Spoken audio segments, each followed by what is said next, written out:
విజయవాడ ఎంపీగా నాకు వైఎస్ఆర్సీపీ తరఫున పోటీ చేసే అవకాశం కల్పించారు. దానికి ఆయన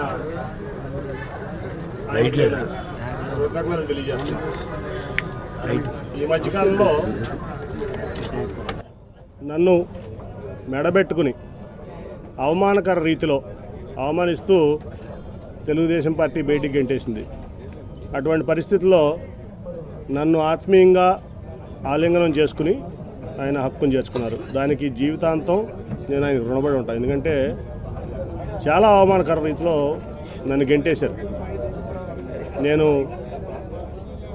అటువంటిది ఆయన హక్కును చేర్చుకుని నాకు టికెట్ ఏమంటే నాకు ఆయన బెదవాడి నుంచి మీరే పోటీ చేయాలని చెప్పి ఆయన ప్రకటించడం నిజంగా ఇది. ఇప్పుడు మనం చూసాం చంద్రబాబు నాయుడు గారి ఎజెండా ఏంటంటే సింగిల్ పాయింట్ ఎజెండా. ఆయన కుమారుడు లోకేష్ గారిని ముఖ్యమంత్రి చేసుకోవడం తప్ప ఆయనకి వేరే ఏం ఎజెండా లేదు. నేను మొన్న కూడా చెప్పా, 2014 నుంచి 2019 వరకు నేను ఇక్కడ విజయవాడ ఎంపీని. ఒక 100 కోట్లు మీరు విజయవాడకి ఇచ్చారా అని నేను అడిగాను. 100 కోట్లు సెంట్రల్ గవర్నమెంట్ ఫండ్స్, నేను తెచ్చిన ఫండ్స్ తప్ప ఒక 100 కోట్లు విజయవాడకి ఇచ్చారని నేను చంద్రబాబు నాయుడు గారిని పబ్లిక్గా ప్రశ్నించాను. అంటే చాలామంది ఇక్కడ అమరావతి కడుతున్నారు, క్యాపిటల్ కడుతున్నారు, అసలు ఈ ప్రాంతాన్ని బ్రహ్మాండంగా అభివృద్ధి చేస్తారు చంద్రబాబు నాయుడు గారిని చాలా అపోహలు ఆ రోజు నుంచి కూడా ఉన్నారు. కానీ ఆయన అమరావతిని ఎట్లా డెవలప్ చేస్తారో నాకు తెలియదు. కానీ విజయవాడను మటుకి ఒక శ్మశానం లాగా తయారు చేయడానికి ఆయన కంకణం కట్టినారు. ఆయన ఒక ఓల్డ్ సిటీ చార్మినార్ లాగా విజయవాడను తయారు చేయాలని ఆయన యొక్క లక్ష్యం.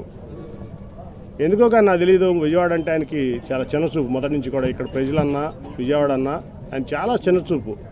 ఎప్పుడో ఆయన రైల్వే స్టేషన్లో ఎవరో ట్యాక్సీ డ్రైవర్లో ఎవరో అవమానపరిచారంట. ఎప్పుడు ఆయన కెరీర్ రాజకీయ జీవితంలో కొత్తగా అదే చెప్తాడు మాకు ఎప్పుడు చెప్పిన ఆయన. ఈ విజయవాడ అంటే ఆయన చాలా చిన్నచూపు. అందుకనే అన్ని రకాలుగా ఆయన చేయకపోయినా ఏదో నాకున్నటువంటి దీంతో ఈ ప్రాంతాన్ని చిత్తచూపుతో నేను తెచ్చుకున్నాను. ఆ రోజున ఎయిర్పోర్ట్ కూడా వద్దనుకున్నాడు ఆయన. ఇక్కడ 5,000 ఎకరాల్లో అమరావతిలో ఎయిర్పోర్ట్ పెడదాం, ఈ ఎయిర్పోర్ట్ వద్దనుకుంటే ఆ రోజు వెంకయ్యనాయుడు గారు నేను చాలా అడ్డం తిరిగే దాని మీద. ఈ ఎయిర్పోర్ట్ ముందు పూర్తి చేయండి, తర్వాత 5,000 ఎకరాలు పూర్తి చేద్దాం అంటే వెంకయ్యనాయుడు గారు, సుజనా చౌదరి గారు మరి నేను పట్టుబడితే ఆ రోజున ఆ ఎయిర్పోర్ట్ అయినా ఈ రకంగా 1,000 కోట్లు సెంట్రల్ గవర్నమెంట్ ఫండ్ వచ్చింది, రూపాయి స్టేట్ గవర్నమెంట్ ఇచ్చింది లేదు. అంటే నేను ఈ ప్రాంతంలో రాజధానికి వ్యతిరేకం కాదు. నేను మొదటి నుంచి రాజధాని రైతులు నా దగ్గరికి చూసినప్పుడు కూడా చెప్పా, నేను ఈ ప్రాంతంలో రాజధాని ఉండడానికి వ్యతిరేకం కాదు. కట్టుకోండి రాజధాని. మీకు కృష్ణానది దాటిన తర్వాత మరి ఆ వారదవతల నుంచి కాజ వరకు మీకు కావాల్సిన సెక్రటరియేటో లేకపోతే